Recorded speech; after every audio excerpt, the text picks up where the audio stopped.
Hello, everyone, and welcome back to the Breakthrough Blueprint, where we talk to entrepreneurs about how they became successful and the struggles that they've overcome. And today I have my amazing friend, Zack. I will hand it over to him to introduce himself. Hey, y'all. Zack Pennington here. I'm in Austin, Texas, and I'm a serial entrepreneur. And if you can see my background, also a musician.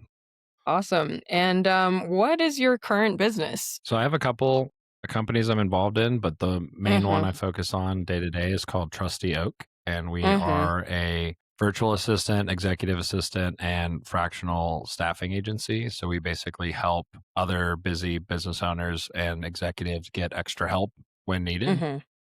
All of our talent is also US based, which is part of what makes us different from a lot of the other executive assistant agencies that you've probably seen out there. Gotcha. And how did you get started in Trusty Oak? Yeah, so this is actually one of the first companies. Actually, it's the first company I've ever bought. So my wife was working at Trusty Oak for the last couple of years, and the founder, Amber, who had started it about 10 years ago at this point, was considering selling it to a competitor and had been fielding some offers. And JC, my wife, had been helping her with those offers and kind of doing due diligence and all that. And I was helping her with the due diligence and thought, man, what if we just made an offer? Mm-hmm. And so we talked it over, got some advice, talked to some friends and trusted advisors and all that. And ultimately decided to make an offer and close the deal on that in the middle of March of this year. So it's been 6 months, 7 months. Yeah, 7 months since that happened. And been one of the owners and the CEO since. That's awesome. And so how's it been going since you acquired the company? It's been going pretty great. There's been kind of a combination of challenges anytime you take over a new business and this was, like I said, the first time I've actually taken over a company. I tend to be the first person at the company or really early on. Mm-hmm. But one is you have to decide what to keep and what to change. And you have to do that without the lens of your own kind of ego. So Mm-hmm. when I think you're first starting a business, it's all your idea. And so whether the idea is good or bad, at least it's yours. Mm-hmm. Whereas when you're taking over an existing business, you might see something and you're not sure if it's good or not, or if you agree with it or not. And you have to kind of be more thoughtful and more analytical about making decisions that change those things, because people like your customers and your employees aren't going to just like it because it's your idea, right? Like they have to like it because it's actually good, and they might have preferred the old way of doing things, right? And so that's very much like a risk that if you're someone like me who is very creative and very entrepreneurial and likes to make things and change things, you could change the wrong things, right? And so really focusing on figuring out what's worth changing, what should be improved or different, and then what things you should kind of keep because they work for one reason or another. So Mm-hmm. that was definitely a new challenge for me this time around. Gotcha. And since you've taken over the company, have you hired more people? Have you had to let go of any people? Yeah. So luckily, when I joined the team, the main reason I bought the company was the team. My wife had been working there for 2 years, and they had kind of shaped the team into being what it is today. Her and Amber, the founder. And so when I came in, there really was no slack, no B players, nothing. There was nothing really to cut, Mm-hmm. and not in a size way, just in a quality way. Like everyone was awesome. Mm-hmm. And that was one of the main reasons I felt comfortable taking over an existing business. Whereas I Mm-hmm. think, it's pretty common for people to come in and clean house. And I've actually done the opposite. I've come in and we've kept every person that was there. And we also have 40 contractors on top of the 5 internal folks. And Mm-hmm. so we've kept everyone who's there. We've obviously added people to it. On the contractor side and, added customers. We've lost some customers since I've joined, right? Just kind of natural churn and probably economic Mm-hmm. churn. But, Mm-hmm. yeah, no, I was very fortunate that the team I inherited or acquired rather was already a good team. And so Mm-hmm. I've changed their roles a little bit and I've changed some of their processes and some of the things they do day to day, but that's still the same core people. And it's actually kind of weird being the newest person at the company. Mm-hmm. Gotcha. Some of the people have been there 1 or 2 years. Some of the people have been there 5 or more years, right? And so I'm the new guy on the block, which is kind of funny. Gotcha.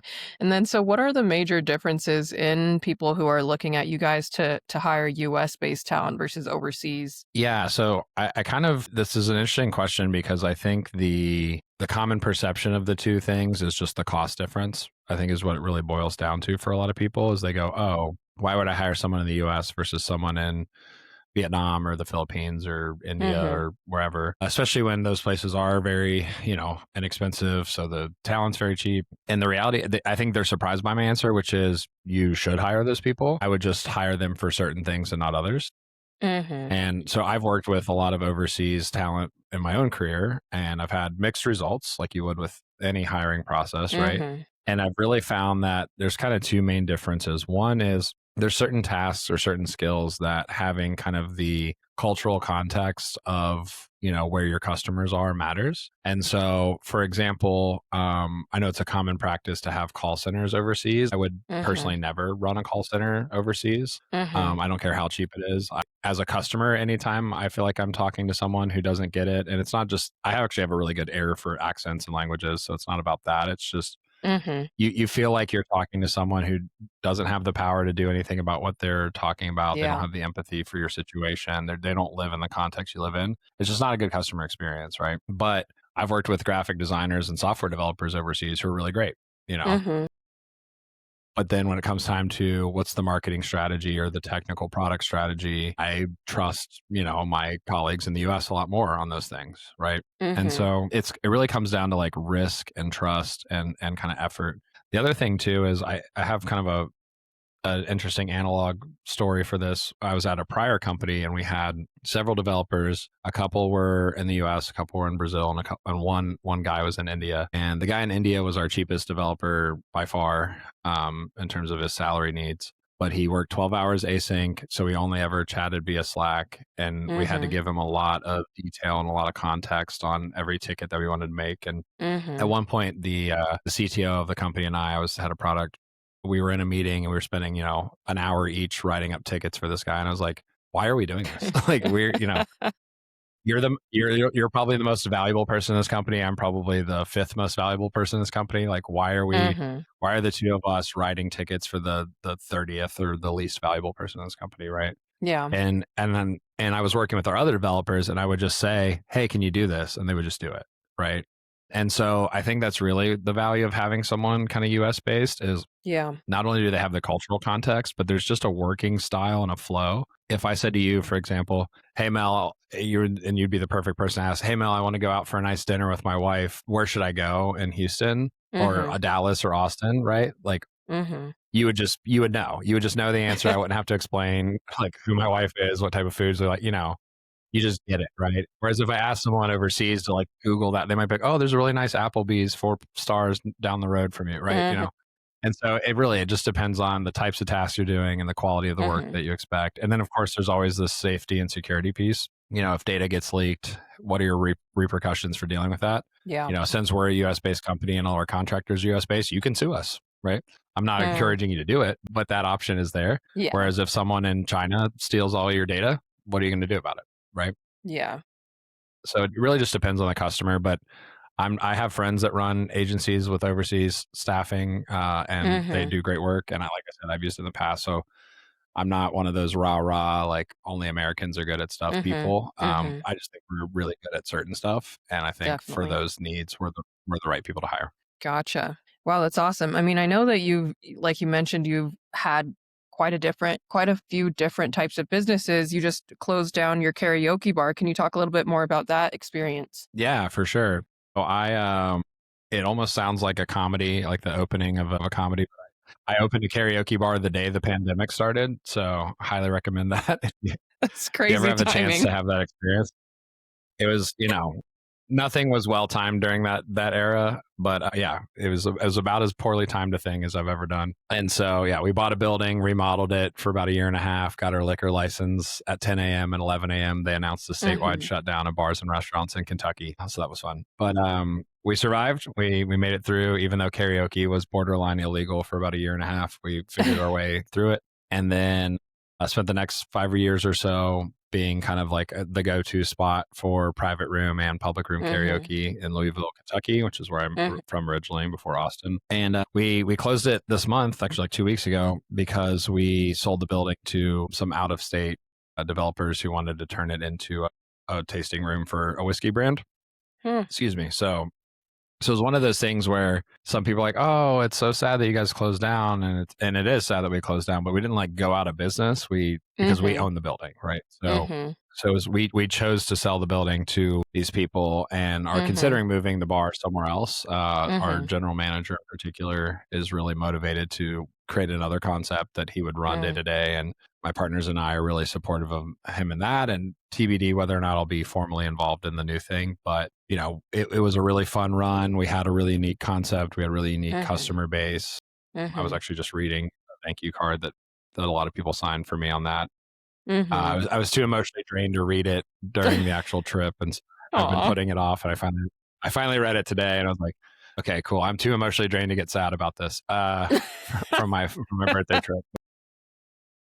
Yeah, I've just been traveling every weekend this month in particular. It's not Mhm. like normal for me to do that, and Mhm. so I'm pretty worn out. But Yeah. it was such a unique um, experience because it was a mixture of technology, customer service, physical plant, brick and mortar, substances, not illegal, but legal substances like alcohol, which is regulated. Mhm. So we had a lot of challenges. All the Mhm. challenges you have with a restaurant or a bar, all the challenges you have with running a business remotely. I was the Yeah. only person involved that was 1,000 miles away, and so I like to joke my claim to fame is I think I'm the only person running a bar over Slack because I feel like Slack is just like mostly for us tech and Yeah. services folks. Yeah.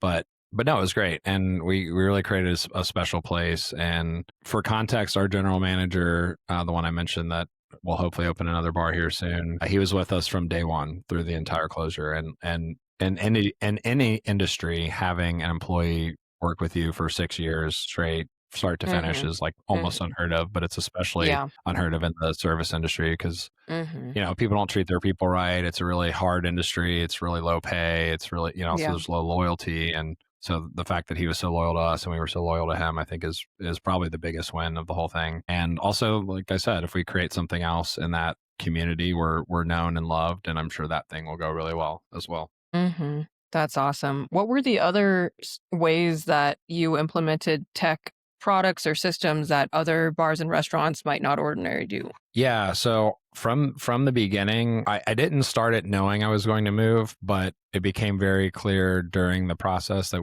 we were going to move to Texas. And so I was already a very tech savvy, tech forward kind of person anyway.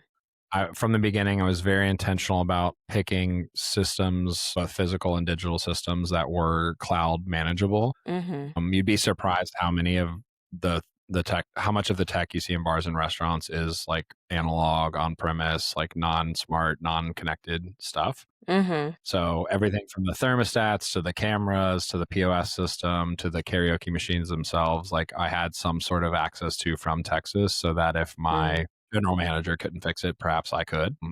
There's a limitation with that, right? Like I can't, couldn't weigh the liquor bottles or, toss a drunk guest out into the street if they're causing fights or whatever. We still have to have all the normal stuff a bar has, right? But I could make sure that if the AC was running overnight, that it wasn't on, 90 degrees or 20 degrees, right? Mhm. Or I could make sure, if there was a break in, we could see the security footage and pull it down, or, those kinds of things. And of course, I mentioned we had Slack, I managed our website myself. We had booking software. We were surprisingly one of the few karaoke bars I come across that had like self-service booking. So even here in Austin, which is both a big music town and a big tech town, it's actually kind of hard to book a private karaoke room yourself. You have to Mhm. call or email someone and then they get back to you. And it's just, to me, it's like this is software has solved this problem for a long time. Yeah. Like why is this so hard? And we had our own challenges with our different software platforms because very few of them were catered to karaoke, Hmm. but we were able to kind of create a guest experience, I think, that felt modern and kind of intuitive in a way that surprisingly few bars and especially karaoke bars do. Mhm. Gotcha. And also, I know that you started an app called Zappy. Can you talk more about that? Yeah, so you guys probably think I'm insane at this point, but what else does he do? No, well, yeah. So a year and a half ago, I guess 2 years ago at this point, Mhm. I've been let go from a tech job that I had, and I was trying to figure out what to spend my time on. And so my wife and I, who are now partners in Trusty Oak, started working on Zappy, and it's essentially a happy hour database and finding app for people here in Austin, Texas. We'd like to eventually expand it to other cities, but we've been primarily focused on getting critical mass here. But Mm-hmm. it's really just solving a problem that she and I have both had for as long as we can remember. We're not the first people to try to solve it, to be clear. It's a Mm-hmm. pretty common problem, but it's surprisingly difficult to figure out when places are having happy hour and what's on sale. And for us, it's specifically, yeah, for us, it's specifically the discounts. Some people think of happy hour as meetups, but to me, those are Mm-hmm. meetups and happy hours are discounts. And you can have Mm-hmm. a meetup during a happy hour, right? I actually like to give people a hard time. I have a friend, I won't name him, but if he hears this, he'll know who I'm talking about, where he likes to throw an event regularly and he calls it a happy hour. And then he throws it at places that don't have discounts. And I'm always like, bro, you know the guy who owns the app. Like, why aren't you, like, Yeah. why aren't you using Zappy to pick a better place? And he's like, you're right, you're right. So now he either uses the app or texts me personally, which is even funnier. Mm-hmm. But yeah, it's just, Austin's not a particularly cheap city anymore. Mm-hmm. And I moved here from an even cheaper city. Louisville is Mm-hmm. much cheaper than Austin. So there was a little bit of sticker shock when I started going out and trying all the food and drinks are great here, but the costs are high and rising. So Mm-hmm. if you can find a good happy hour, it's worth it. Even if you're a tech worker who has a good salary, that stuff kind of adds up. And so we wanted to create a really user friendly, simple experience. And the main thing that we were doing differently, using my kind of perspective as a bar owner, was we don't rely on the bars and restaurants for the data.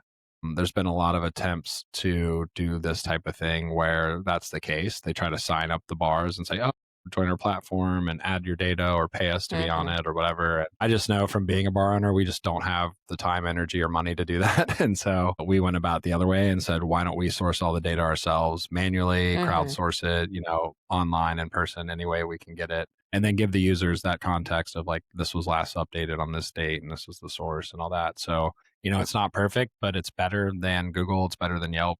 Mm-hmm. It's even better than the bars and restaurants' own websites. Sometimes I'm sure you Yeah. know this from your own experience.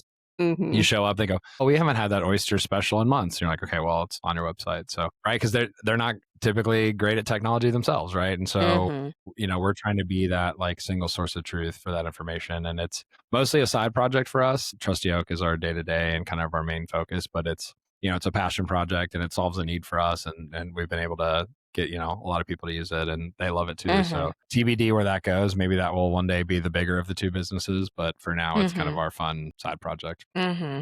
Gotcha. What is the biggest struggle that you've overcome in your entrepreneurial journey? Oh, geez, how long is this podcast? Is this one of those like 6 hour Lex Friedman episodes where I can Mm-hmm. just talk? Yep. No, um, I, I think it was at the beginning was probably the biggest struggle, which Mm-hmm. is going from never having done anything like this to having done Mm-hmm. something like this, right? Like every new business has new challenges and it in theory gets easier, but it just different things get harder, right? But I think the biggest leap is really still from 0 to 1. Like the first time I really felt confident that I could like register an LLC or set up a bank account or buy a domain or and the funny thing is those specific things aren't actually that hard to do and that expensive, Mm-hmm. and arguably you should probably even do them as late as possible, but Mm-hmm. there is that like fear that you're going to do it wrong or it's a waste of time or money or you're going to get stuck or trapped or arrested or I don't know. There's a lot of uncertainty in that. I think getting over that hump, like knowing it's almost like stand up comedy, and this is going to be a weird analog, but anyone can do stand up. Not anyone can be good at stand up, but anyone can Mm-hmm. get on stage, and, like tell jokes for 5 minutes. If you watch other people do it, if they're really good, it looks easy. And if they're really bad, it looks hard. And I think Mm-hmm. entrepreneurship's kind of like that too. Like you see people do it and you go, well, they make it look easy. But then you think about yourself doing it, it feels really hard. And the truth is, it's like somewhere in between, right? Like it's not as easy as they're making it look, but it's not as hard as you think it is, Mm-hmm. right? Entrepreneurship's kind of like that too. It's like Mm-hmm. I don't necessarily think everyone should be a business owner. Yeah. I don't have that belief, but I think everyone could be a business owner. Like I don't Mm-hmm. think if you have your basic, functions and and wits about you, like you could start and run a business and be somewhat successful at it. Mm-hmm. Doesn't mean it's for you. It doesn't mean it's a good fit for your personality or your life goals or your family structure or any of that stuff. Mm-hmm. But I think there's like a lot of mythology around entrepreneurs. And it's like, oh, you're this great, whatever. And it's like, nah, dude, we're just other goofy people that don't know what the heck we're doing either, right? And I realized that, and I realized it because I met a lot of people who were much older and more successful than I was, and I realized they were just like Mhm. kind of normal people. Like they weren't Mhm. really special. Yeah, I've met special people. Don't get me wrong, but like the average person is average. Right? Like we're all Mm. average, right? And that was really so getting over that fear of like, am I good enough? Can I actually Yeah. pull this off? And then obviously the inverse of that is what happens if I fail, right? And being really Mhm. honest with myself about like, what does failure look like? Is failure losing Mhm. money? Is failure losing time? Is failure letting people down? Is failure looking Mhm. stupid? Like, what is failure? And then if Yeah. it's all of those things, which it probably is, does that really matter? Like, could you just go make more money later? Could you Mhm. just try something else later that is successful? Could you just get a job if it doesn't work out? Like, are you still employable, Mhm. or like is this your only chance at ever having a career, right? Like, and realizing that short of like losing your life or limbs, like there's not really that much risk in it, right? Mhm. So I think that was probably the biggest challenge. I've had a bunch of very specific challenges along the way, like lost a bunch of money doing things and had to fire people I was like friends with. I mean, I've Mm. business partner, Mhm. co-founder Mhm. blow ups, like all the things. If you name it, I've probably gone through it. But I think if you really look at it, it's that 0 to 1 thing of just it's like having enough confidence to believe that you can do it, but also being Yeah. humble enough to know that you probably are going to screw it up. Yeah. Like, and that's okay.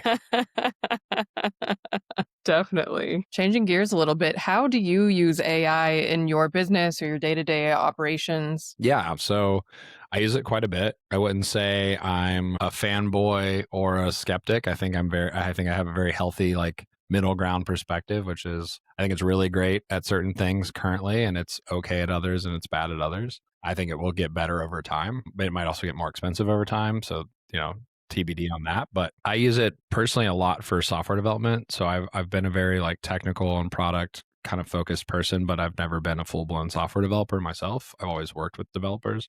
And so now I feel like I have kind of this junior mid level developer as a resource for Mhm. tens of dollars, whereas before they would have been tens of thousands of dollars. And so I've even built an internal tool that we're using that replaced our time tracking software and largely Nice. built it myself with the help of Claude Mm. Code specifically.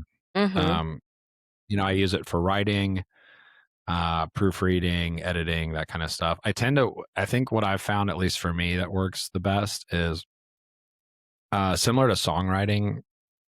As a musician, I always tell people I'm either good at 0 to 50 or 50 to 100, but I tend to not be great at 0 to 100, right? So I could come up with a song idea and you could finish it, or you could come up with a song idea and I could finish it, but I don't really like coming up with and finishing Mhm. my own songs. Like, Mm. I don't know that I've ever done that. And if I have, it's not been great. But anytime I've done half of the work, it's gone really well. Mhm. That's And I interesting. think AI is Mm. kind of very similar for me. So it's like I might Mhm. write a blog post and then have AI edit it or make it more clear. Yeah, Or I might say, definitely. hey, can you write a post about this thing? And then I'll go edit it and make it more Zack, more compelling, more Mhm. whatever. Same thing with the software development stuff. Like I don't just let it run, and just do whatever it wants. I say, here are the specific problems I'm having, solve them. Or I go, hey, I don't know how to solve this problem at all. What approach would you recommend? And then I Mhm. decide. So it's always like a very collaborative relationship. And so, yeah, I think that that's kind of how we use it. My internal team uses it quite a bit, and of course, our staff or our contractors do as well. But yeah, I think that's kind of the future, and to some extent, that's the Mhm. future of what our business will be doing for our clients. Is we're not going to just give you a bot, or we're not just going to give you a person. We're going to give you a person who knows how to use these tools, and that hybrid kind of approach will actually get you the results you're looking for because it takes both perspectives to really move the needle and get things done. Mhm. And you can't really ignore either. I mean, you can, but I don't know that you'll get the results that you want. If you just had something churning out a million blog posts a day, and if the blog posts were all generic and boring and no one read them, what was the point? Mhm. Mhm. Right. So that's kind of how I look at it, is like, if I have a human need and a human thought, I either process it through or I polish it out of, the AI, right? Now, who's to say a year from now it won't be better at both than me? I don't know. I mean, that's the risk or trajectory we might be on, but I think for now that's kind of how I see it and how I use it. Gotcha. For my final question, are there any other businesses that you either want to buy or start in the future? Okay, depends on if my wife is listening or not to this episode, and if she is listening, earmuffs. because I've quote not allowed to start any other businesses right now. I have a, I mean, the real answer is I have a ton of ideas. I probably have 100 a month, and I like try to ignore 95 of them. And then the 5 that I don't ignore, I try to also ignore them. But I'd really love to. I've been dancing around this my whole career, where I've created a lot of in-person entertainment kind of experiences. Mm-hmm. I was part owner of some axe throwing venues, another bar. Like, I put on concerts. I do all these Mm-hmm. things, but I also love building software and I love building products. And so I really do think at some point in my career, I will build a music or event production software company, just because it kind of combines all of my skills and passions really into one thing. And I have ideas about what that could be. And it's everything from something as silly as like a phone app that lets the crowd like change what the DJ is playing on stage. Like, just, I don't know, like something where it's kind of using crowds and technology to make entertainment more immersive and engaging. Mm-hmm. Mm-hmm. But I'm very intentional. I was joking, half joking at the beginning, but I am very intentional about like I have enough on my plate right now, and I really want to focus on these things. So it's fun to think about and daydream about those things. Mm-hmm. And I think about social chat apps all the time. Like I use Slack and WhatsApp and Discord and Telegram and I kind of hate all of them. And there's a part of me that wants to build a chat app that doesn't suck, but again, I need to be focused on the thing I'm doing right now. So yeah, so Mm-hmm. there's, this is definitely not my last business, that's for sure. Zappy or Trusty Oak or the karaoke bar or anything. But yeah, I hope to continue to use software to make people's in-person lives better. I think that's something I'm Mm-hmm. really passionate about. Mm-hmm. And I think, that will come out in all the things I continue to do. Mm-hmm. That's awesome. I love that. Well, thank you so much for joining me on my podcast today. And for everyone else, tune into the next episode of the Breakthrough Blueprint.